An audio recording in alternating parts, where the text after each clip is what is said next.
इस पर विचार किया है कि नदियों को माँ क्यों कहा जाता है। कोई ऐसा पहला शख्स रहा होगा जिसने नदी को एक माँ कहा होगा, तो उसके अंतर्भाव को, उसको गहन अध्ययन को कभी आपने सोचा है कि उसने नदी को माँ को क्यों कहा होगा? वो नदी को ही क्यों माँ कह रहा है? क्या वो उस पर आश्रित है क्या? हाँ, पानी अगर पियोगे तो जीवन का श्वास चलेगा तुम्हारे, उस पर आश्रित हो तो उसने माँ का नाम दिया। उस माँ का सम्मान होता है क्या आज के टाइम पे? क्या हम सच में उस माँ का अपमान नहीं करते हैं? अगर तुम गहर चिंतन कर कर ये सोचोगे कि नदियों को माँ इस वजह से कहा जाता है, तो शायद तुम फिर नदियों में कूद कर, शैम्पू लगाकर, साबुन लगाकर कभी नहाओगे नहीं, अपने गंदे कपड़े उसमें धुलोगे नहीं। अगर तुम सच में सच्चाई जानना चाहते हो कि गंगा को या अन्य कई नदियों को माँ क्यों कहा जाता है, अगर इसकी पूर्ण जानकारी तुमको हो जाए तो शायद तुमको सच्चाई का ज्ञान हो जाए। ऐसे ही नहीं नदियों को माँ कह दिया जाता है। लोग बिना जानकारी के ही लोग चले जाते हैं। मैं अक्सर कहता हूँ कि मान लेने से अंधविश्वास बढ़ता है और जानने से लोगों को मकसद पता चलता है कि हम क्यों जानना चाह रहे हैं। अगर हम ये सवाल उठा लेंगे तो हमें उसकी सच्चाई पता चल जाएगी। अंधविश्वास में लोग अपमान करते हैं, और जब कोई इंसान जिसके बारे में जानने लग जाता है उसका अपमान कभी नहीं कर सकता।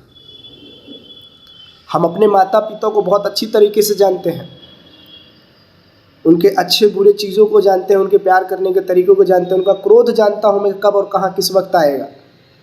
लेकिन मैं किसी को अगर मान लूँगा तो मुझे उसके बारे में कोई जानकारी नहीं होगी, सिवाय ये कि वो माँ है, वो भगवान है, वो पिता है। बस मैं मान लूँ तो मैं मान लेता हूँ कि आप मेरे पिता तुल्य जैसे हैं, तो मैं आपके बारे में कुछ नहीं जानता हूँ।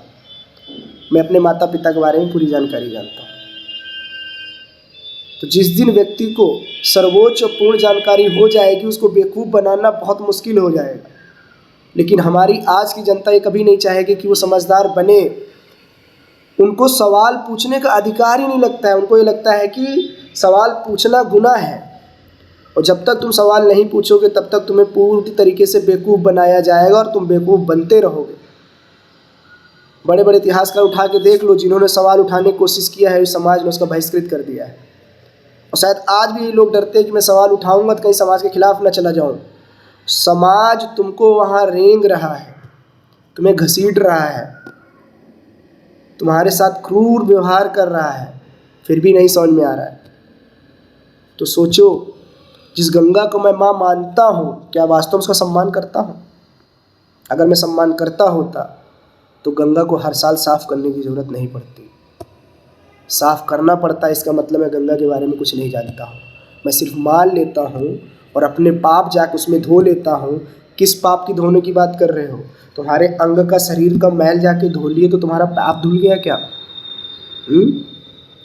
अगर पाप धुलना इसी को कहते हैं तो जानवरों को भी फेंक दो उसी में। क्या जानवरों का पाप नहीं होता है क्या? अगर मैल धुलना पाप है तो जानवरों को फेंको तो तुमसे ज़्यादा गंदी है। जब तक तुम मानते रहोगे तब तक तुम्हें बेवकूफ़ बनाया जाएगा। ऐसे ही नहीं लोगों को समाज से बहिष्कृत कर दिया जाता है, सवाल उठाने वालों को। अगर मैं आज सवाल उठाता हूँ कि मैं भगवान को नहीं जानता हूँ, मुझे बताओ किस भगवान की तुम बात कर रहे हो या किस व्यक्ति के बारे में बात कर रहे हो, मुझे उसकी पूर्ण जानकारी दो, तो शायद ही लोगों को पता होगा। ये जितने लोग होते हैं ब्राह्मण का वेश करने के बाद घरों में जाके पूजा पाठ कराते हैं, क्या उनको सत्य का ज्ञान होता है क्या? क्या उनको सत्य पता है क्या कि तुम जो कथा भागवत जो चीज़ें तुम कर रहे हो, क्या तुम्हें वास्तव में सत्य का ज्ञान है? क्या तुम इस संसारिक मोह में नहीं फंसे हो क्या? जो खुद इतना बड़ा पापी है वो तुम्हें पाप से मुक्त कैसे करा सकता है? जो खुद 4 रुपए के खातिर सत्यनारायण की कथा अगर तुमको सुना के चला जाए, वो पापी नहीं है तो कौन है? फिर लोग कहते हैं कि हम तुम्हारे लिए आराध्य के पास लेके जा रहे हैं। हम बीच के वो इंसान हैं जो तुम्हें उससे मिलवा सकते हैं। केवल एक ब्राह्मण ही तुम्हें परमात्मा से आत्मा का मिलन करा सकता है। मुझे नहीं चाहिए बीच वाले लोग। मुझे अगर अपने पिता और माता पिता से बात करने के लिए किसी तीसरे व्यक्ति की ज़रूरत पड़े तो मेरा जीवन बेकार है। मुझे अगर उस परमात्मा से बात करने की आवश्यकता पड़ती है तो मुझे किसी बीच वाले की ज़रूरत नहीं है, जो चंद पैसों को लेकर कथा सुना के चला जाता है मुंह में पान दबाकर। वो भी पता नहीं अच्छे से मंत्र का उच्चारण करता है कि नहीं करता, मुझे इसके बारे में कोई जानकारी। मुझे तो बड़ा अजीब लगता है कि समाज में शिक्षित लोग ही इस चीज़ को ज़्यादा परिचालन में ला देते हैं। जो शिक्षित नहीं है वो ऐसा करे तो समझ में आता है कि चलो उनको शिक्षा का अभाव, लेकिन जो शिक्षित लोग हैं वो भी केवल मान रहे हैं, जानने की कोशिश नहीं करे। बड़े बड़े पढ़े लिखे लोग इस चीज़ को मानते हैं, जानने की कभी कोशिश ही नहीं करते हैं।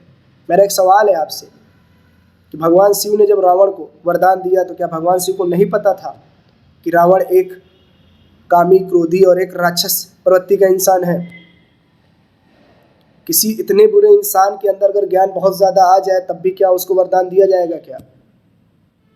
मेरा दूसरा सवाल ये है कि इंद्र ने जब कर्ण का कवच छल से लिया था तो उस इंद्र को उस छल के बदले में कोई सज़ा मिली थी क्या?